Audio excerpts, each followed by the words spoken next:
Hi, friends. So last time we read a story about Frederick Douglass as a child, learning how to read and write. Now we're going to read a story about his life as an adult and how he helped abolish slavery. Frederick Douglass by Barbara Kramer. Who was Frederick Douglass? Frederick Douglass was born a slave. He worked hard for his master for no money. His master told Douglass where to live, what to eat, and what to do. After 20 years as a slave, Douglass escaped. He began speaking out against slavery. He didn't stop until all slaves were free. Then he worked to help freed slaves have better lives. And so here's a painting of him. Douglass was born in February 1818 on a farm in Talbot County, Maryland. Soon after his birth, his mother was sent to work on another farm. Douglass only saw her 4 or 5 times. She died when he was 7. He never knew his father. Douglass spent his early years with his grandparents. They lived in a cabin about 12 miles from his master's farm. When Douglass was about 6 years old, his grandmother took him to their master's farm. She didn't want to leave him there, but she had to do what their owner said. Douglass knew then that he was expected to obey the master too. About 2 years later, Douglass was sent to Baltimore, Maryland to work. He had heard stories about that city and was excited to go.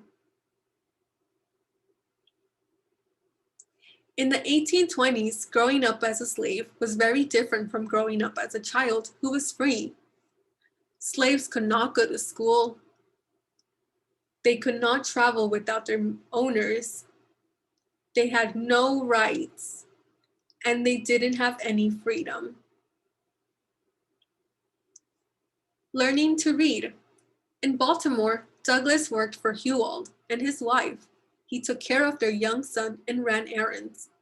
Mrs. Auld started teaching Douglass to read. Mr. Auld told her to stop. He said, "Slaves should know only one thing, how to obey their master." But Douglass kept learning. He gave biscuits to poor white children he met on his errands. In return, they helped him read. When Douglass was 15 years old, he was sent back to the farm. His master had died. He now had a new owner. Douglass had to work hard in the field. He was often treated badly. He tried to escape, but he was caught. Other slave owners were angry. Douglass had set a bad example for their slaves. To avoid trouble, Douglass's new master sent Douglass back to Baltimore to work for the Auld family again.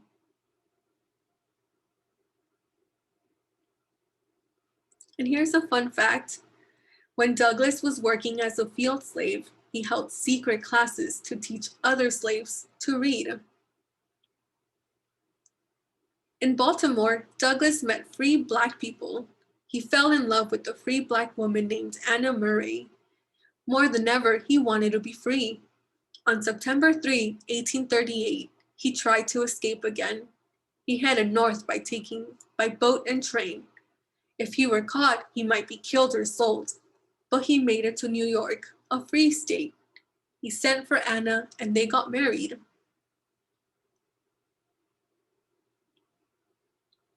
Douglass and Anna moved to New Bedford, Massachusetts. There, Douglass met people who wanted to abolish slavery. So what does abolish mean? Abolish means to officially stop something, such as a law. In 1841, he spoke at one of their meetings. Douglass told the crowd about his life as a slave. The people liked his speech. Douglass soon began traveling to many states giving speeches about slavery. He also wrote a book about his life as a slave.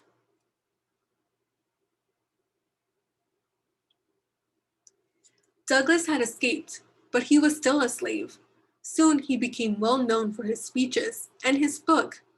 That put him in danger. Now it was easier for his master to find him. Douglass had to get away, but it meant leaving his family behind. He sailed to England. He gave speeches there and made many friends. They raised money to buy Douglass his freedom. At last, Frederick Douglass was free.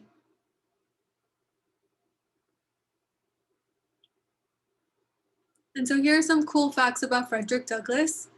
1. As a young man in Baltimore, Douglass learned to play the violin. 2. He met with President Abraham Lincoln 3 times during the Civil War.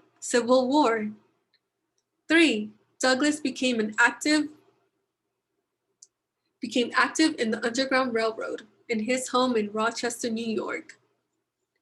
4. Douglass was known as a great storyteller. He often made family, friends, and audiences laugh with his tales. 5. Frederick Douglass wrote 3 books about his life. And 6. In 1899, 4 years after Douglass died, a statue of him was built in Rochester, New York. It was the first time an African American was honored with a statue. A fight to end slavery. In 1847, Douglass returned to the United States. He moved his family to Rochester, New York. There he started a newspaper called the North Star. He wrote articles against slavery for the paper. People in the United States did not agree about slavery. That led to the start of the Civil War in 1861. Douglass organized a group of African Americans to fight in that war. The Civil War led to the end of slavery, but Black people were still not treated the same as white people. Douglass gave speeches about treating all people the same. In 1882, Anna got sick and died. Douglass was sad and lonely. About 2 years later, he married Helen Pitts. That upset many people because Helen was white. And here's another really good fact about Frederick Douglass. Douglass also gave speeches about allowing women to vote. Douglass never stopped speaking out to help others. On February 20, 1895, he gave a speech to a women's group. He died at home later that day. He was 77 years old. Douglass was a powerful voice for those who believed that all people should be treated equally. Today, his words still inspire others all over the world. So here we have some more pictures of Frederick Douglass. This one is him at his home in Washington, D.C. And here's another statue of Frederick Douglass that is in Washington, D.C. So here's a quick quiz you guys can take at home by yourselves about this story we just read, or about the facts we just read about Frederick Douglass. I hope you guys enjoyed learning more about him.